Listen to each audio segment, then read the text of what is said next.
আমি জানি না আমি আমার জীবনে জমিদার হয়ে আপনাদের কেমন সেবা করতে পেরেছি। অল্প বয়সে আমি এই গ্রামের ভার নিজের কাঁধে তুলে নিয়েছিলাম। আজ আমার শেষ বয়স। যদি আমার ভুল ত্রুটি হয়ে থাকে আপনারা আমাকে ক্ষমা করে দেবেন। আজ থেকে এই গ্রামের সব দায়িত্ব আমার ছেলে প্রীতমকে দিলাম, যদি আপনারা সকলে সহমত থাকেন। হ্যাঁ হ্যাঁ, অবশ্যই। আপনি যেভাবে সুখে দুঃখে গ্রামের মানুষের পাশে দাঁড়িয়েছেন, আমাদের বিশ্বাস আপনার ছেলেও একই কাজ করবে। আমাদের সবার সমর্থন আছে আপনার এই সিদ্ধান্তের ওপরে। বেশ, তবে তাই হোক। আজ থেকে এই গ্রামের নতুন জমিদার, নতুন অভিভাবক আমার একমাত্র ছেলে প্রীতম। আপনারা সবাই আমাকে যেভাবে সাহায্য করেছেন, আমার এটাই বিশ্বাস যে আমার ছেলেকেও আপনারা এইভাবেই সমর্থন করবেন, সাহায্য করবেন। কই, আমাদের নতুন জমিদারকে ডাকুন। আমাদের নতুন জমিদারকে আমরা দু চোখে একটু দেখি। এই হরি, এই যা তো, ছোট বাবুকে ডেকে নিয়ে আয়। আমি এক্ষুনি যাচ্ছি বাবু।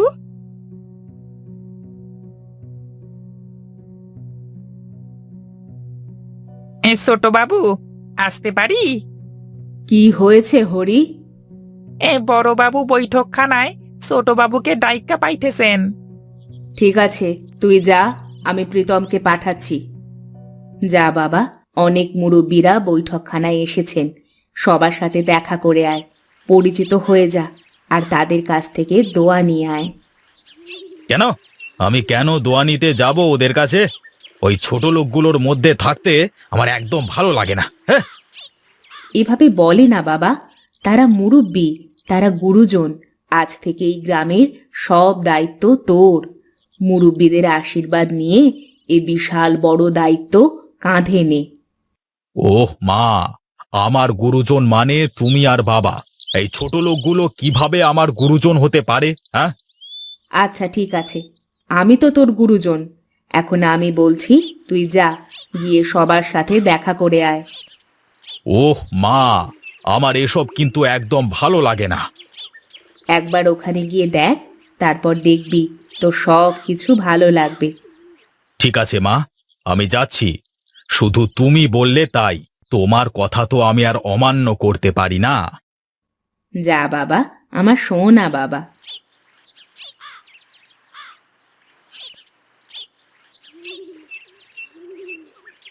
আয় বাবা, বস বস, আমার পাশে বস। এরা হলো এই গ্রামের এক এক গোষ্ঠীর এক একজন মাতব্বর। এরা তোকে গ্রাম পরিচালনা করতে সাহায্য করবেন, যেমনটা আমাকে সারা জীবন করে এসেছেন। যত সব আদিক্ষেতা, ভালো লাগে না একদম। এই হলো আমার একমাত্র পুত্র প্রীতম।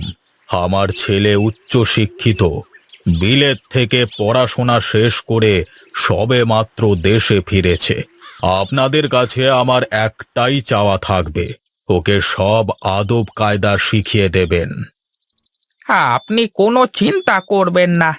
আপনাকে যেভাবে সাহায্য করে এসেছি, আমরা সব কাজে আপনার ছেলেকেও একইভাবে সাহায্য করব। আচ্ছা ঠিক আছে, আপনারা তাহলে এখন আসুন কেমন? আচ্ছা ঠিক আছে জমিদার বাবু। শোনো বাবা, এই গ্রামের মানুষ অনেক সহজ সরল। আমি সারা জীবন যা করেছি, যা নাম কামিয়েছি, যা সম্মান অর্জন করেছি, এখন এই সব তোর হাতে। তুই যদি ভুলভাল কিছু করিস, তাহলে আমার এই মান সম্মান নাম সব নষ্ট হয়ে যাবে। তাই যে কোনো সিদ্ধান্ত নেওয়ার আগে অনেক ভেবে চিন্তে নিবি।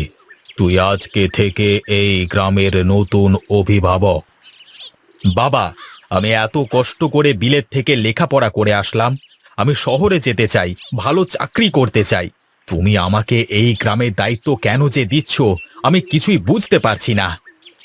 তুই আমাদের একমাত্র উত্তরাধিকারী। আমার দাদা আমার বাবাকে এই দায়িত্ব দিয়েছিলেন, আর আমার বাবা দিয়েছিলেন আমাকে, আর এখন আমি তোকে দিচ্ছি। এটা আমাদের বংশের পরম্পরা। তুই আস্তে আস্তে সব বুঝতে পেরে যাবি। এখন চল, ঘরে চল।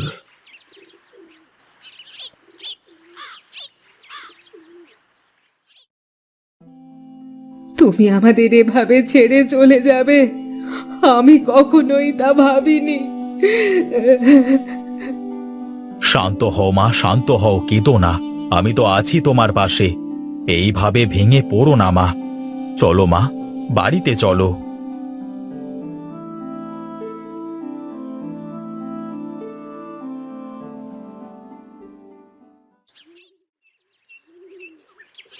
জমিদার বাবু এত তাড়াতাড়ি আমাদেরকে ছেড়ে এভাবে চলে যাবেন আমি কখনোই ভাবিনি।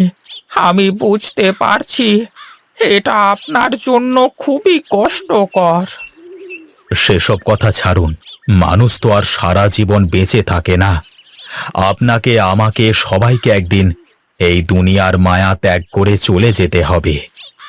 হ্যাঁ, সেটা তো ঠিক, কিন্তু আপন মানুষ চলে গেলে মেনে নেওয়া অনেক কষ্টকর। আচ্ছা, আপনারা এসব কথা বাদ দিন। আপনারা কি দরকারে এসেছেন সেটাই বলুন আমাকে। আজকে 3 মাস যাবৎ কোনো বৃষ্টি নেই, চাষাবাদের অবস্থা খুবই খারাপ।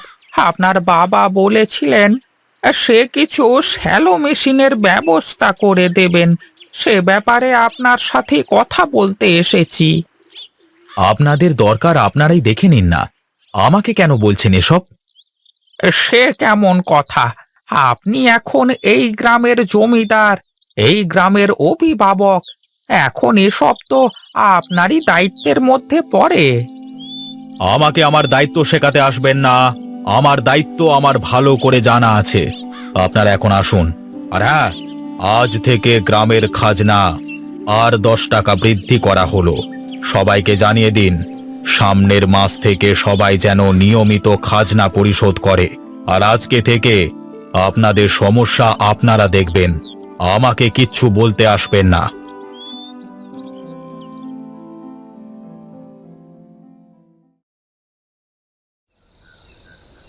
আপনি কেন আমাদের ছেড়ে এভাবে চলে গেলেন? এলাকার মানুষজন যে আপনাকে ছাড়া একদম ভালো নেই। আপনার ছেলে প্রীতম একদম আপনার মতো হয়নি। গ্রামের মানুষের সমস্যা তার চোখে পড়ে না। এখন আপনি একটা উপায় বলে দিন, হ্যাঁ, কি করে আমি গ্রামের মানুষের পাশে দাঁড়াবো? আমার প্রাসাদের দক্ষিণ কোণে একটা নারকেল গাছ আছে, আর সেই নারকেল গাছের পাশে একটা লোহার সিন্ধুক মাটিতে পুঁতে রাখা আছে।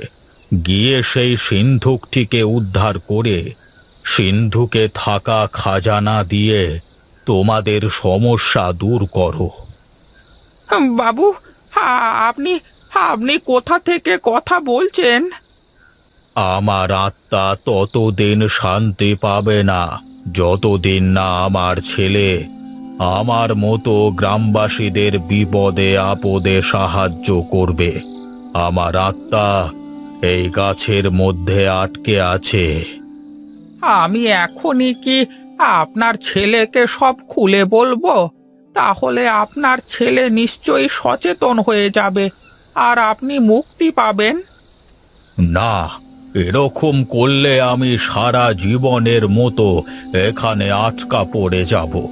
আমার ছেলেকে নিজে নিজেই এটা অনুধাবন করতে হবে যে তার গ্রামের মানুষের পাশে থাকা কতটা জরুরি। কিন্তু কি করে বুঝবে আপনার ছেলে? যদি কোনোভাবে ওকে চাষির কষ্ট বোঝানো যায়, তাহলে নিশ্চয়ই প্রীতম ওর এই অহংকার থেকে মুক্তি পাবে। আচ্ছা ঠিক আছে, আমি কোনো না কোনো একটা ব্যবস্থা ঠিকই করব। আপনি কোনো চিন্তা করবেন না। আজকে আবার কি মতলব নিয়ে এসেছেন আপনি? আমি কালকে না আপনাকে বলে দিলাম কোনো মতলব নিয়ে আমার কাছে আসবেন না। আপনাদের নিজেদের সমস্যা নিজেরাই সমাধান করবেন। আমি কোনো মতলব নিয়ে আসিনি। আপনি বলেছিলেন খাজনার টাকা বাড়িয়ে দিতে। আমি গ্রামবাসীদের সেসব কথা বলেছি, কিন্তু গ্রামবাসীরা আজকে থেকে একটা টাকাও খাজনা দেবে না বলে দিয়েছে। এরপরে আর বেশি জোরাজুরি করা ঠিক হবে না। কি? তাহলে এত বড় সাহস জমিদারের কথা অমান্য করে? তারা কি ভুলে গেছে আমি এই অঞ্চলের জমিদার? সবাই বলছে যে যে আমাদের বিপদে আমাদের পাশে থাকে না, তাকে নাকি তারা জমিদার বলে মানবে না। কি? ওদের এত বড় সাহস আমার কথা অমান্য করে? একটা কেউ ছাড়বো না। চলো আমার সাথে, আমাকে নিয়ে চলো ওদের কাছে।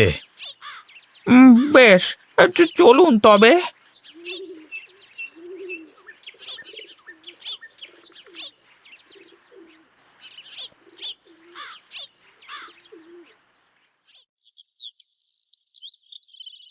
ওহ, এইখানে কি রোদ! আমি এই রোদের মধ্যে দাঁড়াতে পারবো না। সবাইকে এই ছায়ায় ডেকে নিয়ে এসো। এখানে কেউ আসবে না, আপনাকেই যেতে হবে ওদের কাছে। বাবারে, আমি সামান্য রোদে দাঁড়াতে পারছি না, আর ওরা ওই রোদের মধ্যে কাজ করছে কি করে কে জানে। চলো চলো, ওদের কাছেই যাই।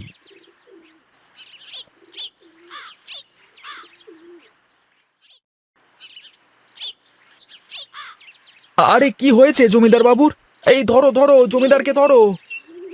হে, আরে তেমন কিছুই হয়নি।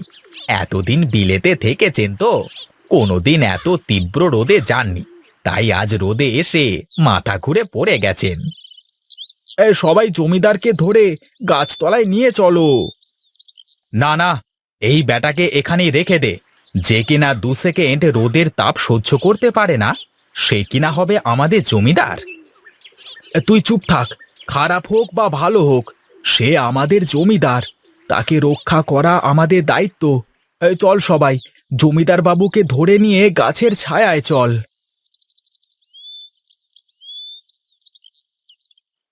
যা যা, তোরা পানি নিয়ে আয়।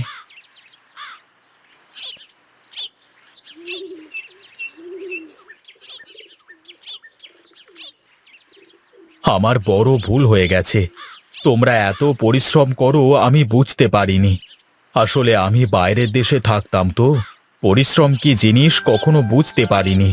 তোমরা আমাকে মাফ করে দাও। আমি আমার ভুল বুঝতে পেরেছি।